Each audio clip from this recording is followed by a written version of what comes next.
Hi, I'm Graham. Welcome back to Man vs Film. This is going to be a review for Hell House LLC 2, The Abaddon Hotel.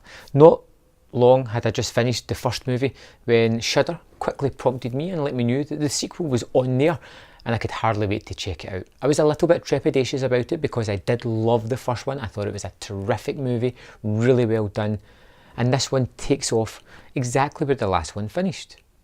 The DVD, the movie that we saw last time has been released.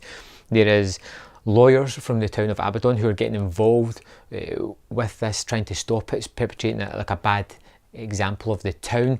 You have this investigative journalist who is receiving strange messages about the hotel, video clips and that, who wants to go back and really find out what happened to the first documentarian team that disappeared, along with Mitchell, the person that was left behind. And again, it's much the same as Hell House. It builds on the mythology of Tully, the man who originally built the hotel.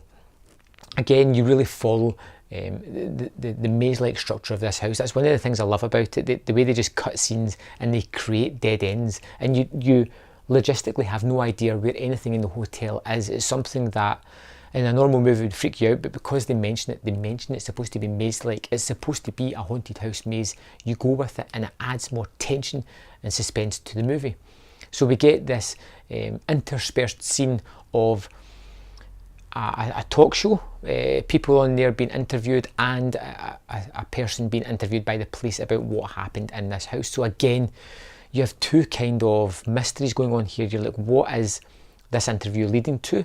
And what is the second police interview? What has happened? What has happened that has left this person alive?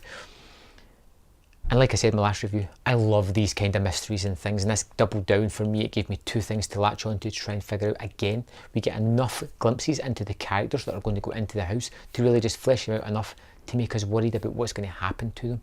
Most of them. Anyway, there's a couple that you kind of expect are going to happen and you're kind of happy to see that.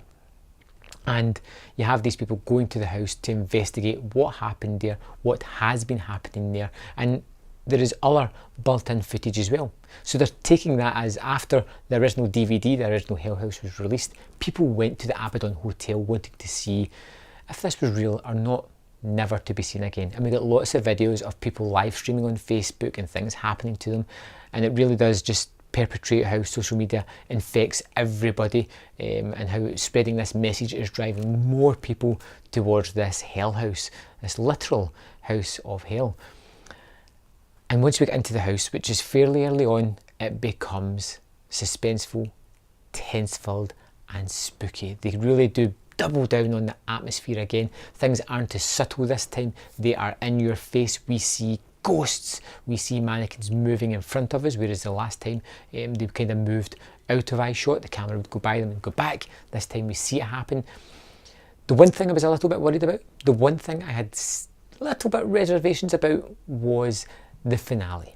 It takes a very forceful supernatural turn, and initially I was put aback. I wasn't sure if I liked this turn of events. But thinking about it, it feels like a natural progression. It feels like a nice turn to take it, and it makes it feel that they could expand this mythology, this world, this series of movies even more in a part 3, which I really do want at this point. I absolutely adored Hell House LLC 2, The Abaddon Hotel. I thought it was just as good as the first one, and because I watched them so close together, it runs almost like, one story. It feels like one story. This is a pair of horror movies that I feel as if I've just stumbled onto at the right time. It's October. I've just discovered these two movies that are both as good as each other, that create this fantastic mythos, this legend of this house. You get some fantastic characters to go on this ride with, and you get absolutely some terrific atmosphere. Some of the best scares I've seen that are easily done. And the found footage element feels fitting.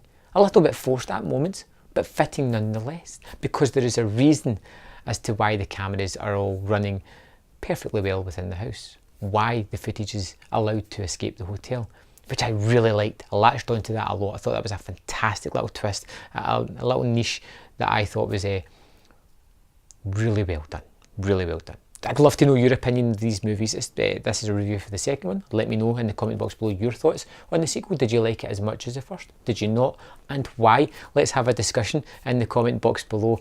And I'll see you next time on Man vs. Film.